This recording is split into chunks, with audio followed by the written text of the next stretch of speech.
Assalamualaikum warahmatullahi wabarakatuh. Salam sehat untuk kita semua, para peserta didik dan orang tua peserta didik. Di sini kami akan menyampaikan poin-poin penting perihal tentang Asesmen Nasional 2021 yang akan segera dilaksanakan. Perlu kami sampaikan mengenai Asesmen Nasional ini karena masih banyaknya pertanyaan dari peserta didik maupun orang tua dari peserta didik mengenai Asesmen Nasional 2021 ini. Jadi sebenarnya apa itu Asesmen Nasional 2021 yang akan segera kita laksanakan ini? Asesmen Nasional 2021 adalah pemetaan mutu pendidikan pada seluruh sekolah, madrasah, dan program kesetaraan jenjang sekolah dasar dan menengah. Lihat ya, di sini kata kunci adalah pemetaan. Oke, lanjut. Asesmen nasional terdiri dari 3 bagian. Yang pertama, Asesmen Nasional Kompetensi Minimum (AKM). Yang kedua, survei karakter. Yang ketiga, survei lingkungan belajar. Apa itu AKM? Ya, AKM dirancang untuk mengukur capaian peserta didik dari hasil belajar kognitif, yaitu literasi, menemukan informasi, memahami, mengevaluasi dan merefleksi. Ya, ini dari membaca ya. Kemudian numerasi, bilangan, geometri dan pengukuran, aljabar, data dan ketidakpastian.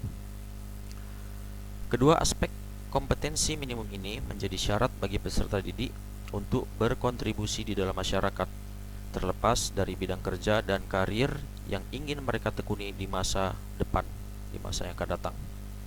Ya, ini poin AKM. Ya. Lanjut pada poin survei karakter yang kedua. Survei karakter yang dirancang untuk mengukur capaian peserta didik dari hasil belajar sosial emosional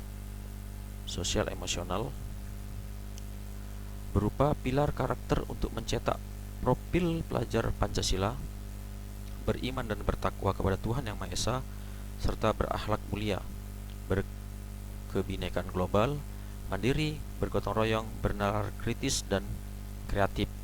Ya, ini pada ke sifat ya, karakter.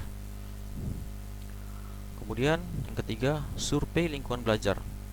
Survei lingkungan belajar untuk mengevaluasi dan memetakan aspek pendukung kualitas pembelajaran di lingkungan sekolah. Nah, survei lingkungan belajar berarti ini tentang lingkungan sekolah.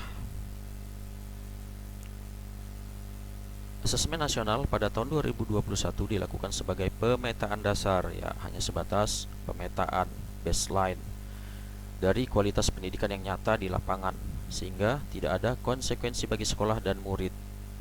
Hasil asesmen nasional tidak ada konsekuensinya buat sekolah, hanya pemetaan agar tahu kondisi sebenarnya.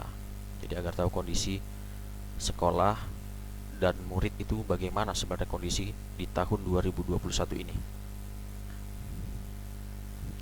Sangat penting dipahami terutama oleh guru, kepala sekolah, murid dan orang tua bahwa asesmen nasional untuk tahun 2021 tidak memerlukan persiapan khusus ya. Tidak memerlukan persiapan khusus maupun tambahan yang justru akan menjadi beban psikologis tersendiri. Ya, jadi tidak usah cemas, tidak perlu bimbel ya, anak-anaknya tidak perlu bimbel ya, apalagi masa pandemi begini. Demi asesmen nasional ya, tidak perlu bimbel. Jadi apa yang ada kemampuan kita itu aja kita gunakan, karena ini untuk dasar pemetaan. Nah, sehingga nanti kedepannya pendidikan kita ini di tahun 2022 dan seterusnya ini mau bagaimana, apa yang kurang, apa yang perlu ditambahkan ya. Untuk itu pemerintah mengajak semua para pemangku kepentingan untuk bersiap dalam mendukung pelaksanaan asesmen nasional mulai tahun 2021 ya, mulai tahun 2021. Berarti ini berkesinambungan ya, berlanjut di tahun-tahun berikutnya sebagai bagian dari upaya peningkatan kualitas pendidikan Indonesia. Asesmen nasional pada 2021 dilakukan sebagai pemetaan dasar, ya, pemetaan dasar dari kualitas pendidikan yang nyata di lapangan, sehingga tidak ada konsekuensi bagi sekolah dan murid. Ya, ini bolak-balik dijelaskan, tidak ada konsekuensi bagi sekolah dan murid. Ya, jadi jangan takut kalau nilai anaknya rendah pada pelaksanaan asesmen nanti. Jadi para orang tua ataupun peserta didik jangan takut jika hasil asesmen nanti nilai anaknya rendah. Karena ini tidak ada pengaruh ya. Hasil asesmen nasional tidak ada konsekuensinya buat sekolah, hanya pemetaan agar tahu kondisi sebenarnya. Tak hanya itu saja, Kemendikbud juga akan membantu sekolah dan dinas pendidikan dengan cara menyediakan laporan hasil asesmen yang menjelaskan profil kekuatan dan area perbaikan tiap sekolah dan daerah ya. Jadi di sini tujuannya untuk perbaikan di masa depan ya.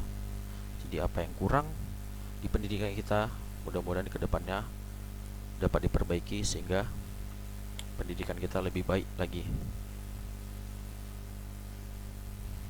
Demikianlah penjelasan yang dapat kami sampaikan kepada orang tua dan peserta didik.